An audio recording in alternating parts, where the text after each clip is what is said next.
السلام علیکم۔ آج ہم آصف زدہ مکان کا دوسرا حصہ پیش کر رہے ہیں، تو کہانی شروع کرتے ہیں۔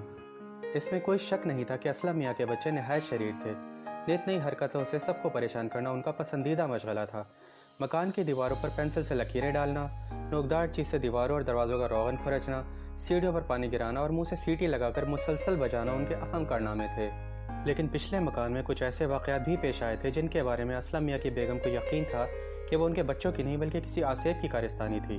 جیسے ایک رات جب سب لوگ گہری نیند سو رہے تھے تو اچانک کہیں سے باجا بجنے کی آواز آئی اور آتی ہی چلی گئی۔ سب ایک دم ہڑبڑا کر اٹھے۔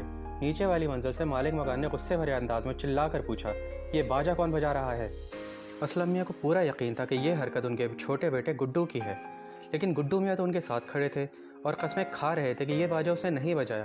بہرحال اسلم میاں نے ان کی قسموں کا یقین نہ کیا اور گڈو میاں کی خوب دھنائی کی۔ گڈو میاں نے رو رو کر پورا محلہ سر پر اٹھا لیا۔ آخر کار مالک مکان نے اوپر آ کر کہا کہ بقیہ دھنائی صبح کر لیجیے گا، اس وقت تو سب کو سونے دیں۔ اگلی رات کو پھر ایک واقعہ پیش آیا۔ سب لوگ بے خبر سو رہے تھے کہ کوئی گانا گانے لگا۔ اسلم میاں گہری نیند سے بیدار ہوئے اور بھنا کر بچوں کے کمرے کی طرف لپکے تاکہ اس وقت گانے والے کی اچھی طرح مرمت کی جائے، لیکن ان کے تینوں بچے تو بے خبر سوئے ہوئے تھے۔ وہ واپس پلٹے اور کچھ سوچتے ہوئے نیچے صحن میں جھانکا۔ وہاں مالک مکان کمر پر ہاتھ رکھ کے تیوری چڑھائے کھڑے نظر آئے۔ میں نے پوچھا، یہ گانا کون گا رہا ہے؟ انہوں نے اسلم میاں کی صورت دیکھتے ہی پوچھا۔ کوئی نہیں، ہمارے بچے تو سو رہے ہیں۔ میں تو یہ سمجھا کہ شاید آپ کے گھر میں کوئی گا رہا ہے۔ اسلم میاں نے ذرا گڑبڑا کر جواب دیا، جی نہیں حضرت، ہمارے گھر میں کوئی اس وقت گانا نہیں گاتا، بلکہ اس وقت تو کیا کسی وقت بھی نہیں گاتا۔ آپ ذرا اپنے بچوں کو سمجھا لیجئے۔ مالک مکان چبا چبا کر بولا۔ اتنے میں کسی عورت کے ہنسنے کی آواز آئی۔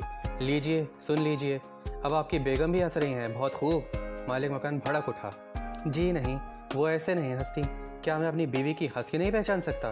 اسلم میاں بھی تل میں لا گئے۔ ارے تو کیا آپ عورتوں کی آواز میں ہنس رہے ہیں؟ مالک مکان لڑائی پر آمادہ تھا۔ آپ کی بیگم ہنس رہی ہوں گی، اسلم میاں چڑھ کر بولے۔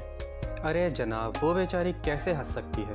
جب سے آپ لوگ کرایہ دار بن کر آئے ہیں ہم لوگ تو ہنسنا ہی بھول گئے ہیں، مالک مکان نے بیچارگی سے کہا۔ اور ہاں، برائے مہربانی کل ہی اپنے لیے نیا مکان تلاش کرنا شروع کر دیں، ہم تو آپ لوگوں سے اوب گئے ہیں۔ مالک مکان نے اندر کا رخ کرتے ہوئے اسلم میاں کے سر پر ایک بم پھوڑا۔